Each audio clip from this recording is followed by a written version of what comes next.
Pokémon Scarlet and Violet are the latest entries in the Pokémon series, and if you've ever played a Pokémon game before, then you know exactly what to expect. 8 gym leaders, 4 members of the Elite Four, and 1 Grand Champion. But this time around there's also 5 Titan Pokémon to defeat and 5 Team Star bases to conquer. This game trades in Dynamaxing for Trastalizing, a mechanic where one of your Pokémon can temporarily change their typings to a predetermined monotype, allowing them to change strengths and weaknesses mid-battle and giving those moves a huge power boost to boot. These Terra types are heavily scripted throughout the game and often give you an advantage when the opponent uses them, removing crucial resistances from the opponent's best monsters, and telegraphing their weaknesses for you to exploit. The plotline for the legendary Pokémon is immediately gripping and builds a connection between you and your partner. It's leagues better than what I normally expect from a serialized Pokémon entry. The story in Scarlet and Violet is actually really good, and the 3 new rivals, Nemona, Arven, and Penny, are each great on their own, and they're even better in the moments when they interact. The way that these 3 paths interweave at the end is actually fantastic, especially by Pokémon standards. And a lot of the characters are great.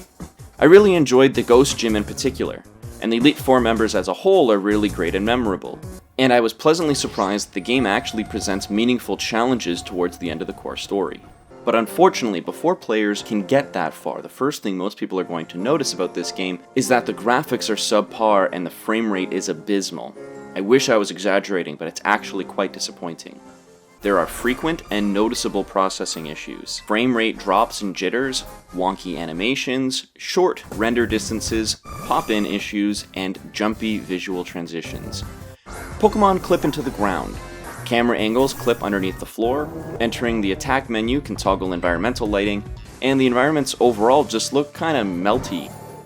It's really jarring and frequently pulls you out of the gaming experience. But if you can get past its rough and unpolished exterior, there are a few golden nuggets buried in this mound of dirt.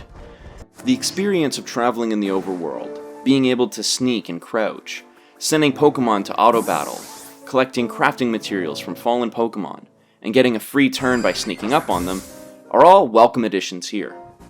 Auto-battling is fantastic, making it easier than ever to grind experience, EV train, and even hunt shinies all at the same time. They even have a dedicated function to swap a Pokémon to the lead position specifically to complement this feature. I appreciate how much easier it is to find shinies in the overworld. I found not 1, but 2 different shinies by absolute happenstance during my playthrough. And overall, there are a lot of new and returning quality of life improvements. Relearning moves at any time for free, finding mints and berries in the overworld, wild Terra Pokémon can't be one-hit knocked out by accident, the Pokédex shows silhouetted hints for the entries before and after each Pokémon you've obtained, and battles in the wild now happen in the overworld. Usually, it's nice, and adds a lot of atmosphere to see wild Pokémon walking around in the background. But on the flip side of the coin, you'll also get 15 FPS students, or even just floating hair walking through the middle of your battle. Which is especially odd when there are other small details that seem to have the love and attention missing here. Take wild Dittos for example. Now they always take form of another creature, and finding one for the first time was a hilarious and delightful surprise. Riding around the world on a legendary Pokémon, especially so early in the game, is so much fun and helps build a deeper connection throughout the story. These games have an open world design, and it's really nice that you can take on the game in whatever order you want. I love that I can stray off the beaten path, but there should also be a beaten path. If the gyms don't scale based on the order you complete them in, then there should be some indication of the intended order. The music and general audio ambiance have some genuine stellar highlights. The game invested in much better animated cutscenes, but still hasn't included any voice acting, leaving it stuck in this uncanny valley area. It's really hard to review this game because I genuinely think that if they were able to fix the performance issues, that it would probably be the best Pokémon game of all time. Until or unless this game gets patched, it's hard to recommend it to anyone who isn't already a Pokémon fan.